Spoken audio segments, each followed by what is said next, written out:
So here in the Philippines, Cebu province, and the chickens, the roosters crowing. It was hard for me to get used to that in Puerto Rico.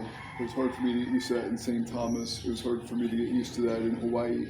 But after about 10 years of living in the islands, I can't do anything else. Like it seems foreign. It seems like I'm not home unless I'm hearing the chickens crow all over the neighborhood at 5 a.m. I guess it's 5:30 right now. And as annoying as it is, especially when I'm trying to make a video, I do feel home with the chickens crowing.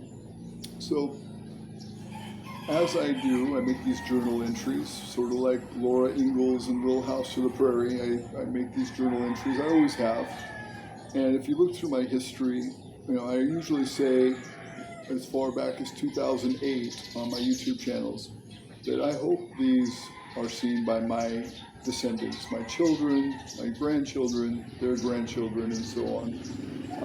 Because I always wanted that for my grandparents and, from their grandparents. And the technology wasn't there, but also the connection wasn't there. My mother did a superior job at alienating us, kids, her children, from my dad's family, from his other children, from his other marriage, from my grandparents, from everybody.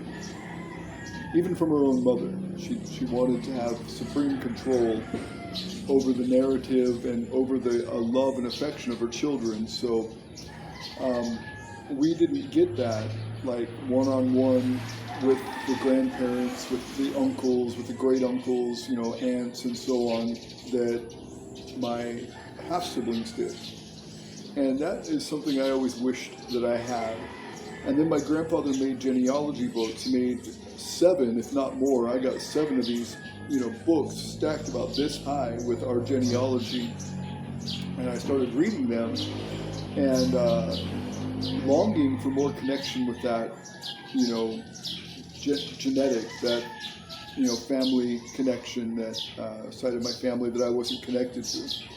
And so I've made my own family history website, houseofthompson.net, which I'm sure someday, just like so many of my other domains, I'll probably lose that domain, or I'll pass away and then that domain will go back into the ether of, internet domains. Somebody else will purchase it. It'll, probably be some Japanese gaming company that, profits off my traffic or whatever.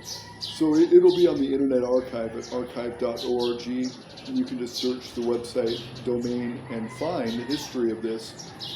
And I've tried to be very comprehensive, and I've put it on other sites like Ancestry.com and I think is it FamilyHistory.com, a couple of others. I've got my GED file. A lot of this is, continuation of the work my grandfather did, and then I've spoke with cousins and, distant relatives on Ancestry.com, and I've completed a lot of the picture of what I was missing with stories, with birth and death certificates and pictures and other connections, English connections and Scottish connections, and all the way back through my family on my mother's side in Norway, Sweden, the Viking countries, the Scandinavian countries, where my family comes from on my mother's side.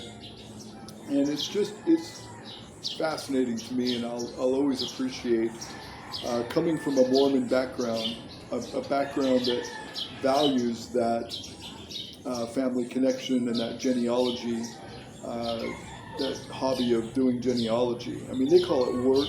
It has to do with their religion, their temple, their baptisms for the dead, things like that, things that I don't believe in. But like the Laura Ingalls thing, the Little House on the Prairie thing, where that movie came from, it was from her journals, her personal journals.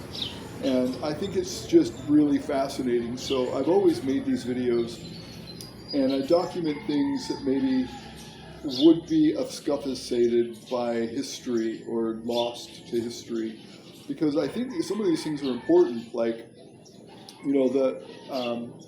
when I was a kid, I was always made to be afraid of my grandparents. Of, oh, they're so religious. Oh, they're so judging. Oh, they're so unaccepting of us. And one time I went to my grandfather's house, and I was a little offended because I was 8 years old and I was a rough and tumbly kid. I was always playing in the dirt. I had long hair, probably dirt in my fingernails, dirt behind my ears, whatever. I mean, I was just rough like that. And this was around the time I was supposed to get baptized in the Mormon church a couple of weeks before. And so he took me and put me in the bathtub. I was 8 years old. I was a little bit old for that, in my opinion. I felt more grown than that. And I was a little offended. And I went home and told my parents that he, cut my hair against my will. I didn't appreciate that. I had my hair long, just like all my rock,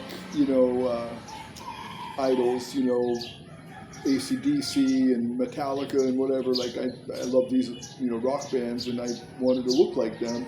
And all my friends in the neighborhood, they were all older than me, but they all looked like that. They all had the rocker hairdos and the pierced ears and the,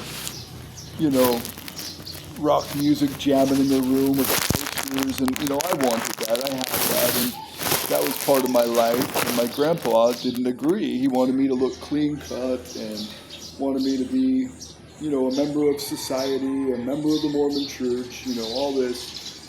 Sorry, this camera, I don't have a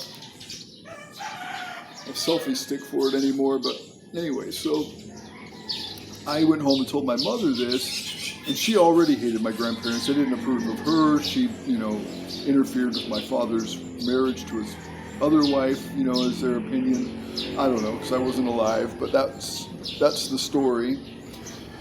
And so they always had a conflict. Well, anyway, I go home and tell my mom this, that, oh yeah, they gave me a bath and cut my hair, and I was so mad. And so I basically never really got to see them ever again. But, looking back at it, I used to go hunting with my grandfather. I killed my first deer with him when I was 8 years old. I gutted my first deer with him when I was 8 years old. I hit the gut sack, and I made a mess, and, it was stinky and gross, and I'll never forget it. But these are the lessons that my grandfather taught me, how to feed myself, how to take care of myself in the world and nature, how to survive. And these are valuable lessons that nobody else would have taught me. My father taught me, my grandfather taught me, but nobody else would have taught me. And my mother always, to alienate me, from them, I feel like this is what she did. Because she did it to my father with his kids. He would never let him see his other 5 children. And if they ever came to the house to visit my father, my mom would flip out, make them feel unwelcome. We wouldn't see him for years, and then, whatever. So that was the story. That was the way she was. And anyway, to make me feel uncomfortable around my grandparents, she'd always tell me guns are bad, guns are terrible. And she joined PETA, People for Ethical Treatment of Animals. She was a big member of this. She'd go on marches with them, and she'd tell me about how, they're so judgmental, they're so Mormon, they're so strict, and then she would let me grow my hair out, and she would get me these, rock albums that had, filthy words, and, she would teach, church to the primary students, the young children at the Mormon church. But me, I was like allowed to be, unruly and disruptive and have long hair, and, I smoked cigarettes. She knew that, at a very young age, like 8 years old. I mean, she caught me multiple times stealing cigarettes, and, but yet she tried to be this proper Mormon, but then she'd make me afraid of my actual Mormon family and my Mormon roots. And the things that my grandfather and father tried to teach me. My father was a great hunter and, horseman, loved horses. He taught me those things as a kid. And, but I was offended by it. Eventually, I was conditioned to be offended by all these things. And I missed out on a huge amount of lessons and connections and bonding with my grandfather and my father, because I was conditioned to fear these things or despise these things, or, to feel uncomfortable around these things.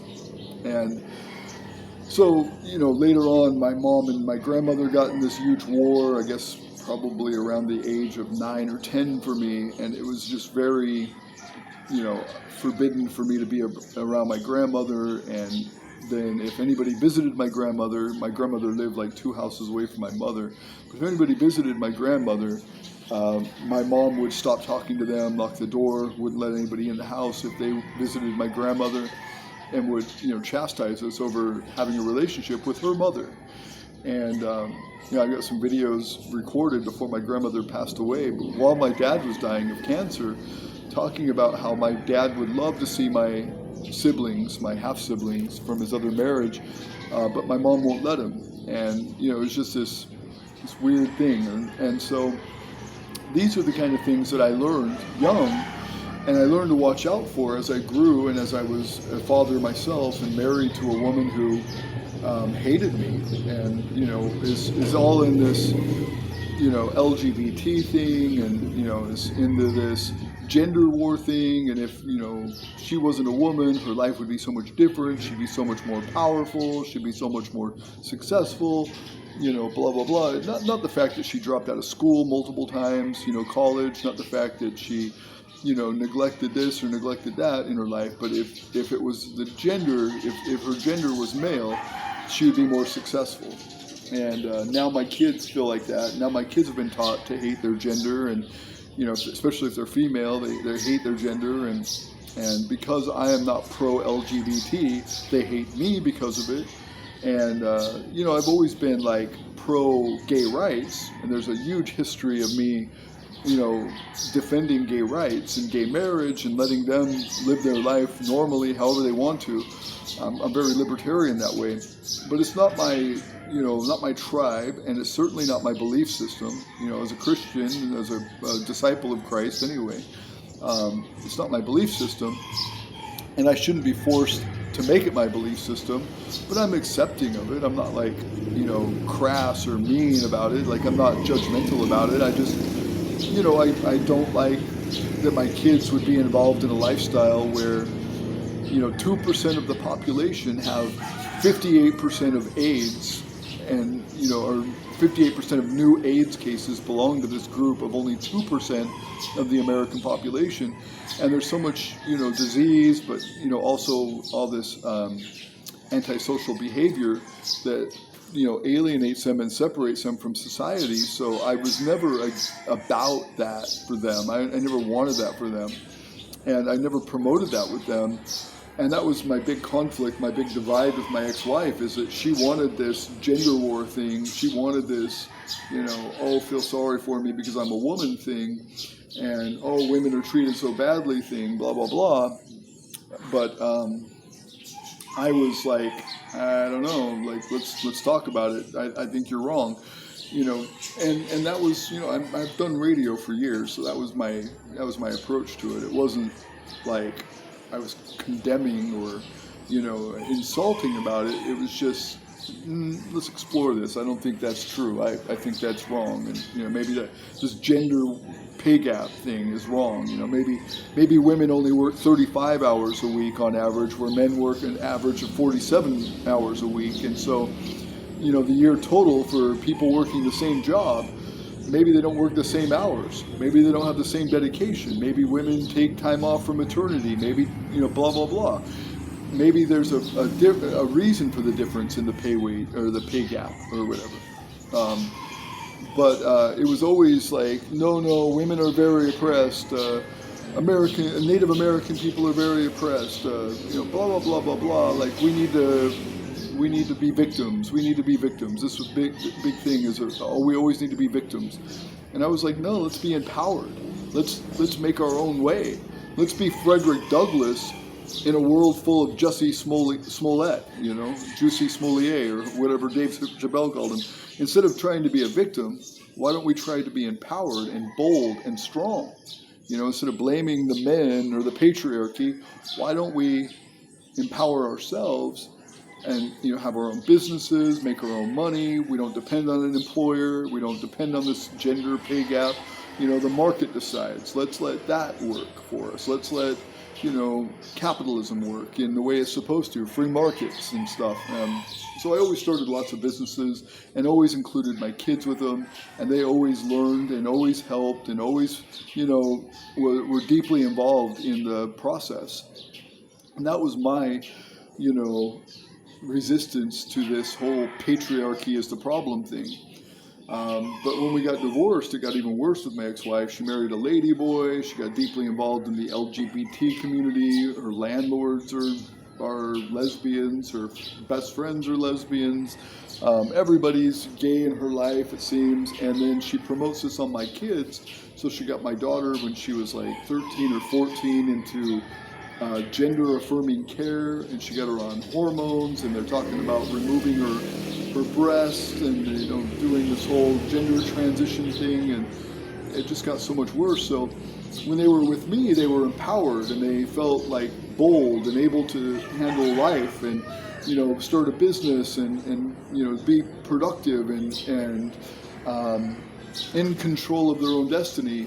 And now it's like, no, the world hates me because I'm gay. The world hates me because I'm trans. The world hates me because I'm a woman. I'm a victim, I'm a victim, I'm a victim. And now my kids are alienated against me. And it started slowly. I mean, she was threatening before the divorce to turn them against me if I divorced her. Then, the first time I see them after the divorce, because I was in Ireland, and came back a few months later after the divorce, and the first thing they tell me when I get in the car after being, after getting out of the airport, I drive them home, and the first thing they tell me is, Mom wants us to choose sides. She says horrible things about you. She wants us to hate you. And then for 6 years it's progressed, and now they all hate me. So it's just like my mom did with my grandparents, just like my mom did with my half-siblings, just like my mom did with my grandmother. This whole polarity of, oh, I hate guns, oh, I hate strict Mormons, oh, I hate judgmental people. And, oh, your grandparents are that way, your siblings are that way, we don't want them around, they're too judgy, they're too this, they're too that, they want to shoot animals, they want to do this, they want to do that. And that's what my mom did to alienate me from my other, family. And she did that to all my siblings. And that's what my ex-wife now does with my children against me. And so I'm putting this out there. It's important to know, I take a lie detector, and I am developing lie detection software. In fact, I already have released the first beta version of this. Maybe it's alpha stage. It's not quite beta, but I am doing testing with it. And it's called Veracity Integrity Vision, VI Vision. And it is a augmented reality technology that I'm using on open source augmented reality glasses with a HUD display that allows for Android applications and a connection to OpenClaw to run the algorithms so that the cameras and the audio will pick up on signals of deception and sincerity and then process it with an average, with like the results that get combined into an average, and it's like, okay, this person is being 58% sincere, this person is being 23% sincere, that kind of thing. And I love the truth, and I fight hard for the truth, so that's why I started veracityintegrity.com, and I will always pursue the truth. And you got to look up the stats of parental alienation. There's a reason why 23 fathers kill themselves in the United States every week due to child access issues, because it's a very prevalent issue in society. Parental alienation, especially against men, is very common in this world and very sad and very tragic. So take a look at those stats.